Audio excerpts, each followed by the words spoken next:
કોળી સમાજ કે જે ખૂબ જ બહાદુર સમાજ છે અને તેનું સૌથી મોટું પ્રમાણ એ છે કે પ્રથમ વિશ્વયુદ્ધ દરમિયાન બ્રિટિશ શાસને કોળી જાતિને યોદ્ધા જાતિનો દરજ્જો આપ્યો, કારણ કે કોળી જાતિએ પ્રથમ વિશ્વયુદ્ધમાં પોતાની બહાદુરી દર્શાવી હતી.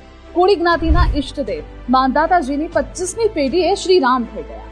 ધૂપિયું એ સૌરાષ્ટ્રના કોળી સમાજની એક એવી પરંપરા છે જે સમાજના આગેવાનો ભેગા થઈને નક્કી કરે અને ત્યારબાદ ધૂપ પ્રગટાવવામાં આવે અને ધૂપિયું લઈને જે પક્ષને મત આપવાનું નક્કી થયું હોય એ ગામમાં સંદેશો અપાય અને તે આખો સમાજ એ જ પક્ષને વોટ આપે. જોકે રાજકીય રીતે કોળી સમાજ ગુજરાતની સૌથી મોટી વોટ બેંક ગણાય છે અને એ કઈ તરફ ઝૂકે છે એના પર તમામ રાજકીય પક્ષોએ નજર રાખીને બેઠા હોય છે. સુરેન્દ્રનગરથી ભાવનગર અને રાજકોટના કેટલાક વિસ્તારમાં એમનો પ્રભાવ છે, તો દક્ષિણ ગુજરાતમાં વલસાડ નવસારીના પટ્ટામાં એમનો પ્રભાવ છે.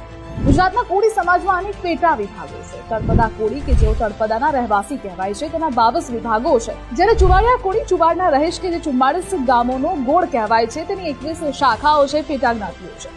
કોળી જ્ઞાતિના લોકો મુખ્યત્વે મહારાષ્ટ્ર, ગુજરાત, આંધ્રપ્રદેશ, તમિલનાડુ, કર્ણાટક, રાજસ્થાન, ઉત્તર પ્રદેશ સહિત સમગ્ર ભારતમાં વસવાટ કરે છે અને મહારાષ્ટ્રમાં તેઓ દરિયાકાંઠાના વિસ્તારમાં પણ સ્થિત છે. કોળી સમાજની ઉત્પત્તિ આજની નહીં પરંતુ ત્રેતા યુગથી છે. આવી છે સમાચાર આપ જોતા રહો ગુજરાત ફર્સ્ટ.